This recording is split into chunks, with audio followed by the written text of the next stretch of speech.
y es una profesional que ha estado con nosotros acá en 24/7 en otra oportunidad, aclarándonos algo fundamental. Por eso tenemos en línea a la doctora Estela Maris Cueva, médica especialista en otorrinolaringología. Muy buenos días. Hola, muy buenos días, ¿cómo están? Estela, buen día, muchas gracias por atendernos. Bien, y ahora que ustedes, por favor. Ahora que te escuchamos, vamos a aprovechar a hacerte un montón de preguntas. Recordamos que habíamos hablado con Estela Maris acerca de las algas, de las cianobacterias que habían aparecido en el río. Bueno, sabés la revolución que generó la entrevista a Estela Maris, porque todo el mundo creía tal cual como vos nos contabas, que uno sentía que estaba en el Caribe, el agua estaba toda tranquilita y demás, hasta que nos aclaraste que eran justamente tóxicas y ahí nadie más se metió en el agua. Sí. Es cierto, es ahora, cierto. Hace poquito, la semana pasada en la costa hubo un efecto también con el yodo. Y yo me acordaba, te juro, me acordaba la entrevista que habíamos tenido, porque se había puesto todo espumoso. Lo leí. ¿Viste? Lo leí, sí. Apareció el capuchino. Sí, apareció algo raro. Los chicos al principio empezaron a jugar y estaban empapados en espuma, ¿viste? Y se mostraban por todos lados, así que, bueno, yo ahí... ¿Y vos pensaste que era cerveza? Y yo pensé que era cerveza. Yo le iba con el vaso así y dije, bueno, me llevo la mejor cerveza natural, pero no, era un poco saladita. Orgánica. Sí. Orgánica, sí. Quedó salada, te juro que quedó salada. Cuando le di el primer trago dije, ¡ay! ¿Qué pasó? ¿Viste? Bueno, esas son cosas que pasan, ¿viste? Bueno, Estela Maris, aparte de ser otorrina, sabemos que tenés una especialidad en el tema del olfato, ¿sí? Y justamente con el tema del COVID, que se ha puesto tan de moda esta terminología anosmia, que hubo que aclarar qué significaba la anosmia, que era justamente A de ausencia, anosmia de olfato. ¿Por qué el coronavirus afecta principalmente al sentido del olfato? Mira, la verdad que como vos lo dijiste hoy, creo que la gente sabe más que yo acerca de la anosmia. Era un término totalmente desconocido y siguen apareciendo términos difíciles que la gente ya lo comienza a usar. Pero la anosmia siempre existió. Las causas de anosmia, que es la falta de olfato, la falta cuantitativa de olfato, la incapacidad de poder oler, se manifiesta ante virosis, y hay cerca de 200 virus, pero lo más común que se veía era la que es producida por el rinovirus, que produce resfrío, y también por el influenza en el caso de la gripe. Venían muchos pacientes diciendo, estoy sin olfato, dejé de oler, recordando exactamente el momento que dejaban de oler. Entonces, dentro del interrogatorio, la anamnesis, lo primero que uno tiene que preguntar es, en el caso que el paciente no lo refiera, si esto fue así de manera súbita o si apareció de manera progresiva y lenta. Uh-huh. En el caso que estoy mencionando, los pacientes venían antes de la pandemia y decían, no, mira, lo único que recuerdo fue un fuerte resfrío o tuve una gripe. A eso se llama anosmia posviral. Otra causa de anosmia son los traumatismos, algún accidente que puede producir un traumatismo craneoencefálico con o sin pérdida de conocimiento, y el paciente refiere, luego de salir de terapia intensiva, por ejemplo, que cuando le llevan la comida, refieren que no sienten sabor o que no tienen olfato. Y esto está dado porque el olfato da el 80% del sabor. Y otra de las causas que pueden producir anosmia propiamente dicha, son los tumores. Por ejemplo, meningiomas, que son tumores benignos de las meninges, pero como crecen, pueden alterar el olfato porque pueden ir hacia el bulbo olfatorio o hacia todo el tracto olfatorio. Y hay un tumor propio del epitelio olfatorio que está en la nariz, que se llama espesioneuroblastoma. Uh-huh. Esas son las causas por las cuales uno puede dejar de oler de manera repentina. Es por esto que cuando se comenzó a hablar acerca estoy hablando ya por marzo, que los estudios venían de afuera, o bien las experiencias venían de afuera, y personalmente yo tuve la experiencia con gente de Corrientes, yo soy correntina, que habían venido, ¿te acuerdas los expatriados que venían? Sí. Habían venido sin olfato, entonces me puse en contacto con ellos y claramente era si el rinovirus o cualquiera de los virus que mencioné producen esta alteración, el coronavirus también. Entonces las hipótesis que surgieron fueron tres. Como el epitelio olfatorio tiene 3 células, una ellas es muy importante, que es la célula olfatoria, o también llamada primer neurona, porque es la única neurona que está fuera del cerebro. Imagínate la complejidad que tiene el sistema olfatorio. Claro, es uno de los únicos que va directo al cerebro, ¿no es cierto? Exacto. Por lo tanto, cualquier aroma que nosotros sintamos, el cerebro automáticamente en cuestión de milisegundos puede interpretar eso y vincularse con zonas afectivas, que es lo que no pasa por ahí con otros sentidos, ¿no? Que tienen como postas. Sí, es así, porque por la nariz ingresa el aire junto con las sustancias químicas, que son las sustancias odoríferas, pero después recorre todo un trayecto hasta llegar a una zona del cerebro que se llama zona primaria, y es el lugar donde nosotros olemos. Entonces hay que dejar claro que olemos con el cerebro o en el cerebro. Claro. Lo que ocurre es que el coronavirus lo que hace es lesionar al receptor de esta célula, que sería quien capta a la sustancia odorífera para después llevarla al cerebro. Como se lesionó, es imposible que el olor llegue a esta parte primaria del sistema nervioso porque se central. daña la primera posta, digamos, el receptor, lo que huele. Exacto. Pero hay una segunda hipótesis muy fuerte que a mí también me gusta mucho, en la que al lado de esta célula está la célula de sostén o sustentacular. Y justamente esa célula colabora en que la célula primaria, la neurona, transforme el estímulo químico, que es el olor, en un estímulo eléctrico para poder llegar al cerebro. Esta célula, la célula de sostén o sustentacular, es muy importante, ¿sabes por qué? Porque tiene la enzima convertidora de angiotensina 2, que es lo que se habla mucho, son las anfitrionas del coronavirus. Entonces, como por eso es que llega al epitelio olfatorio, porque tiene mucho de estos receptores que actúan como anfitriones. Claro. Reciben al coronavirus, y entonces cuando ingresa a la célula el ARN, lo que la célula tiene son sensores que van avisando la presencia del coronavirus, y ahí comienza el aumento del interferón y la tormenta de citoquinas que tanto se habla. Claro. Se produce todo un proceso inflamatorio en esa célula que incluso contagia a la que está al lado, que justamente es la primera neurona. Entonces tampoco los olores van a llegar al cerebro.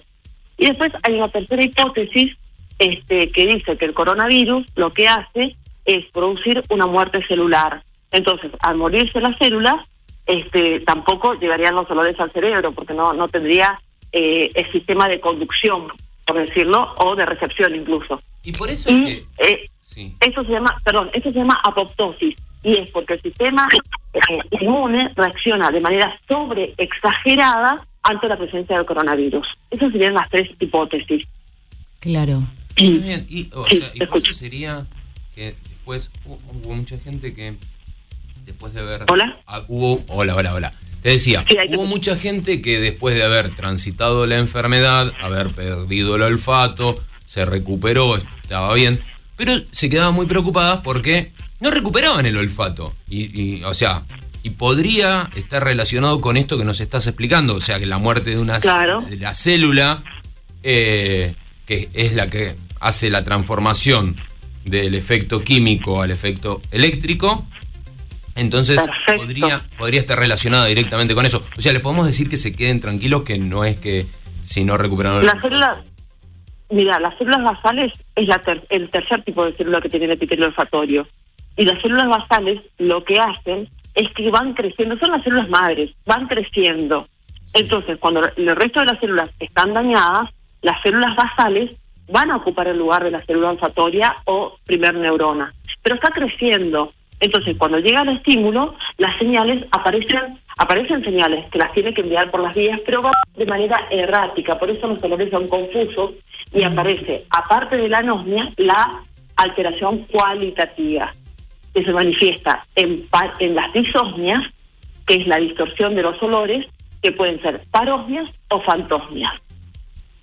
La parosmia que el paciente refiere es la alteración en la percepción de un olor que es normal, pero el paciente lo siente de manera diferente. Y la fantosmia, el paciente también refiere que siente un olor cuando el estímulo externo o la sustancia odorífera es irreal. Perdón. Claro. No, por favor. Estaba pensando en las embarazadas, ¿no? Que uno de los... a veces pasa lo de la cacosmia, ¿no? que es la percepción de un olor desagradable cuando no existe, o la transformación de un olor que por ahí es agradable en desagradable. Sí, las embarazadas, en realidad, mira, a mí me está pasando lo siguiente. Las embarazadas tienen una hiperosmia normalmente, huelen más de lo normal, tienen una hipersensibilidad. Y es por eso que tienen antojos, porque como huelen mucho, segregan mucha cantidad de ácido gástrico. Eso le da hambre y tienen mucha hambre, comen y después aparece o necesidad de comer algo en especial, un apetito, y después aparecen los vómitos o las náuseas. Claro. En un principio. Y igual lo que me gustó la explicación de por qué eran los antojos, esa me encantó. ¿Viste?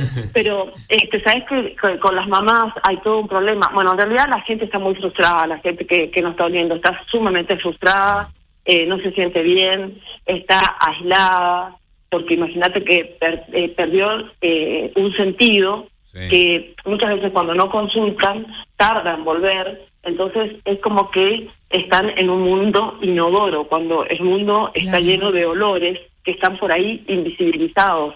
Y también se ve afectado su apetito, porque también todo le resulta insípido, porque como dije anteriormente, está en relación con el sabor. Claro, el 80% dijiste, ¿no? Sí. Que el sabor está compuesto un 80% por el olfato, esto es increíble. Y el sabor, ¿sabes qué es?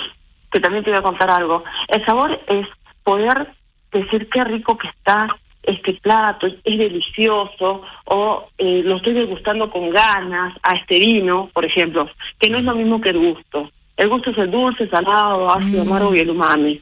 Claro. Pero volviendo a las embarazadas, sabes que durante esta pandemia, en la que han sido mamá y han pasado por el COVID, están totalmente frustradas porque no han podido sentir el olor de sus bebés. Viste que hay edades.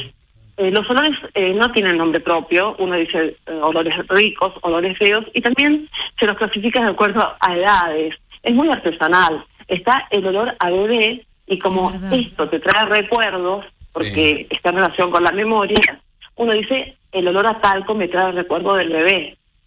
Después está el olor del adolescente, que por ahí no es tan grato porque el adolescente no se baña. Está el olor del adulto mayor. Imagínate la gente que vive en los geriátricos, que el baño tampoco, la higiene personal, por ahí debería ser diariamente o más, pero por ahí no alcanzan el personal muchas veces, y esto es una realidad, muchas veces el personal no alcanza a que los abuelos se bañen todos los días a la misma hora.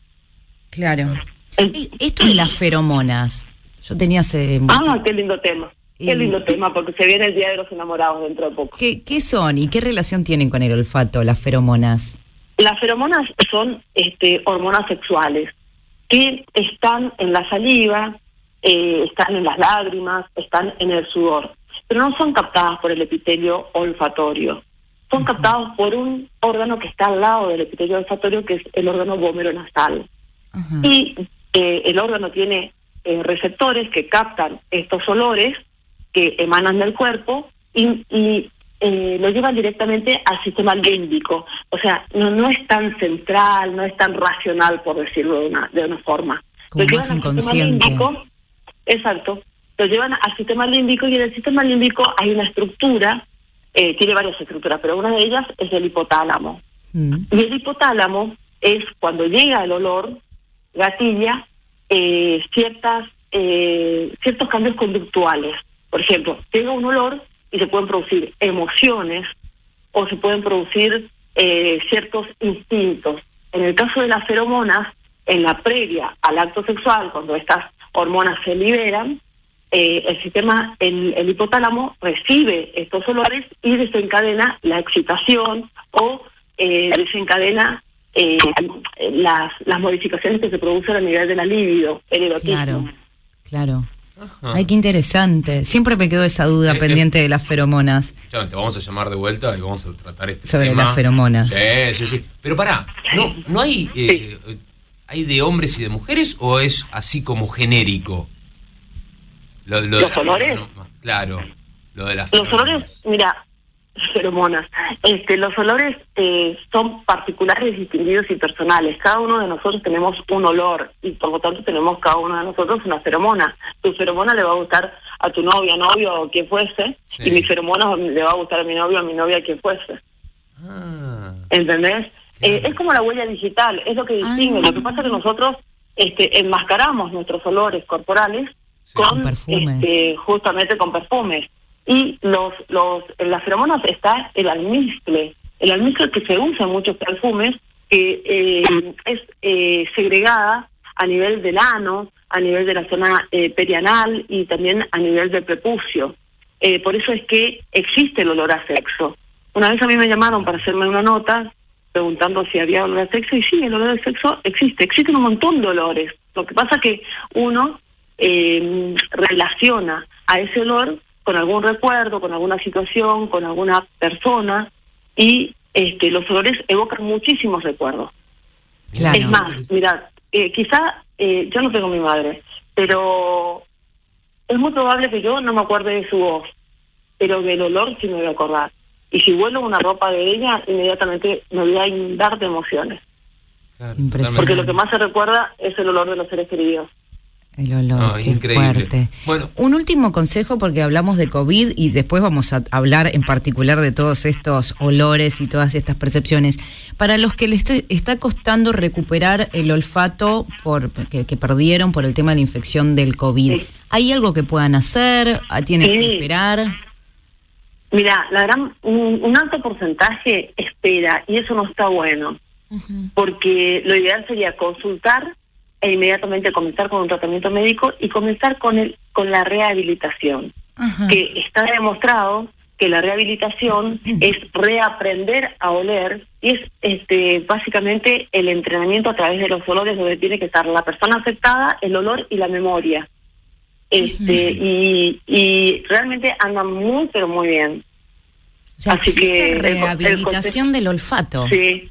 Mira Mira, quien hizo esto básicamente fue el que comenzó y demostró la eficacia del entrenamiento en los olores, reaprender por la neuroplasticidad que tiene el cerebro. Sí. Es un profesor alemán, el doctor Hummel, que es también experto en olfato y es uno de los más renombrados del mundo, porque no hay mucha gente que tenga experiencia en olfato. Tal cual. Vos pensás que el otorrinolaringólogo tiene que saber de nariz, garganta, oído, faringe, vértigo, y encima se le agregan 5 centímetros cuadrados que son sumamente complejos porque están en relación con el cerebro. Entonces podemos hablar prácticamente de una neurología. Claro. La verdad, impresionante. Me quedé fascinado. Es más, ahí ya ¿Sabes qué quedamos pasa? con tema pendiente, y me quedé fascinado con todo lo que nos explicaste y pudiste compartir con los oyentes, que esté relacionado con el olfato, porque la verdad que sí es cierto, uno... Por ahí vos hasta que no decías. lo pierde no le da importancia. No, pero ¿no? vos sabés que justo ella Es lo decía así. con un Vos- ejemplo vos sabés- muy sencillo, perdón, Sí. Por ahí la voz de tu mamá no te la ibas a acordar, pero el olor a tu mamá sí te vas a recordar y te va a generar un montón de cosas. Entonces, ¿Sabes que el olfato es hay un importante. trabajo? Sí. Hay un trabajo que dice, de la Universidad de Nueva York, que dice que uno recuerda el 35% de lo que huele, el 5% de lo que ve, el 2% de lo que escucha, gracias a Dios, y el 1% de lo que toca. Oh, 35% de lo que uno huele. De lo que huele. Es el sentido más fino, es muy complejo. De hecho, en esta pandemia adquirió mucho protagonismo, porque el sentido del olfato era un sentido totalmente olvidado. Total. Y los propios colegas de la comunidad médica era como, no, el sentido del olfato no, es muy complejo, muy difícil. Yo vengo trabajando con el olfato hace muchos años, y lo que me favorece es que aparte soy alergista, entonces es como que englobo todo, otorrino, alergia y olfato. Pero es muy fino, es muy fino, y le tenés que poner ganas, muchas ganas, para poder explicarlo. Perdón, me Para quedé que- con para que esto. se pueda entender. Uno recuerda un 35% de lo que huele, un Exacto. 20 de lo que oye. Uno recuerda el 35% de lo que huele, el 5% de lo que ve, el 2% de lo que oye, por eso dije gracias a Dios, y el 1% de lo que toca. Qué Y impresionante. te doy otro dato. Sí. Hasta el 2019, el 5% de la población mundial, mirá, 5% era anósmico, y entre el 16 y el 20% eran hipósmicos, o sea, tenían una disminución del olfato. Imagínate ahora, ese número, ese porcentaje se super elevó. Claro. Estela Maris, ¿dónde te podemos ubicar si nos surgen dudas para hacerte una consulta sobre todo este tema? Mira, yo estoy en redes, es DRA, que es la abreviatura de doctora, sí, y soy Estela Cuevas, STELLA Cuevas.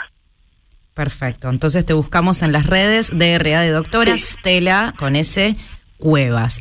Y bueno, muchísimas gracias por esta entrevista, es un placer como siempre estar con vos, que nos cuentes, nos ilustres de cosas que no tenemos ni idea. Les recordamos la entrevista con la doctora Estela Maris Cuevas, especialista en otorrinolaringología y en olfato en particular. Muchísimas gracias, Estela Maris. A ustedes, chicos, que tengan muy buen día y muy amables, ¿eh? No, un beso. Como siempre. Gracias, Estela, un beso. Gracias, Estela, un beso.